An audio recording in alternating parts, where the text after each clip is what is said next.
Hi everyone, I'm back here again and welcome back to my blog. It's been about 3 weeks that I was not able to upload videos due to the fact that I really tried to upload videos like 3 attempts, but it was not able to upload, and then my phone get low. But since until now we don't have yet electricity in this area, and we are just using the solar fan where we can able to charge our phone and our lights. Yeah, but hoping this time I can able to upload this one. And anyway, how are you all guys doing? Hope everything and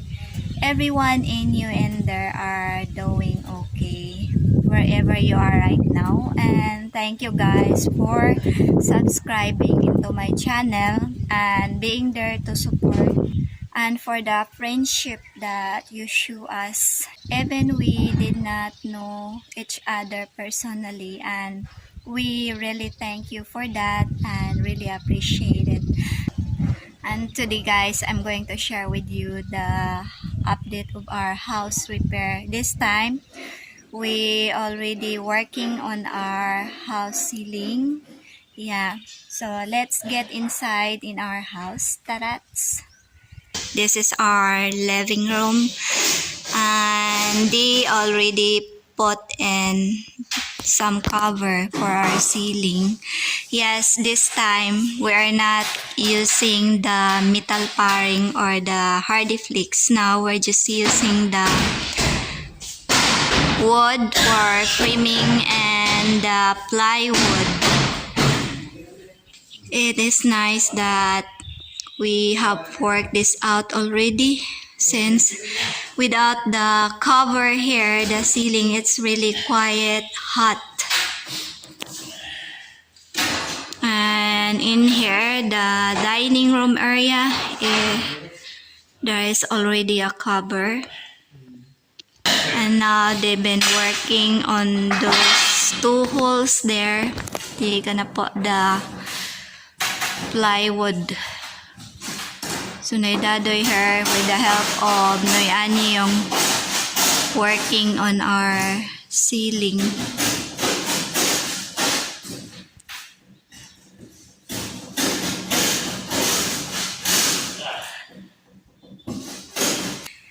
Let's get in here in our guest room.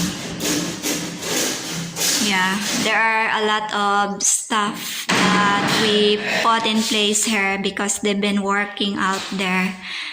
And in this area, we use the hardiflex because we have some leftover that we didn't use last time. And what's lacking here is in that side that they need to work on to install the plywood there.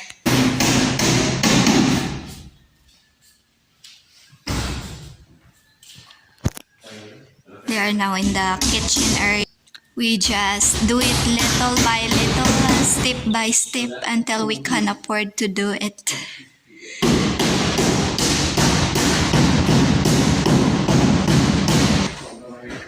Naigo gyud oy. Naigo gyud. The plywood was as around 490, and this is about 1/4 thickness. And the wood that we are using is that we just buy some wood in the neighborhood, and then since they have a lot of trees filled down, and we buy some like about 4 trees, and then we do the chinsugay, cut it. Every tree we paid around 500 pesos, and the chinsugay cost us around 1,200 pesos per tree. So we can do the work here in our ceiling. We just charge our solar here, but after a few hours later, we gonna transfer it on the other side. My honey there is reading his book. How are you, honey? What can you say? It's hot. No electricity sucks. Yeah, it is.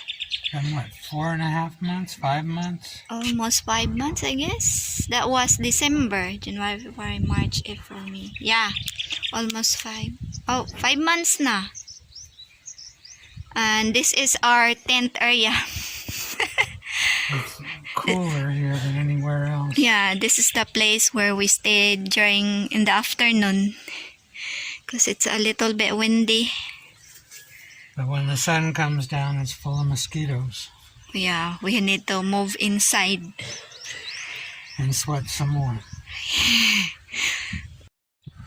That is for today's video, guys, and I hope you like it, and please enjoy watching the video that I upload, and please don't forget to subscribe into my channel, and thank you everyone for all your support. Please do like, comment, share, and subscribe. God bless and stay safe everyone.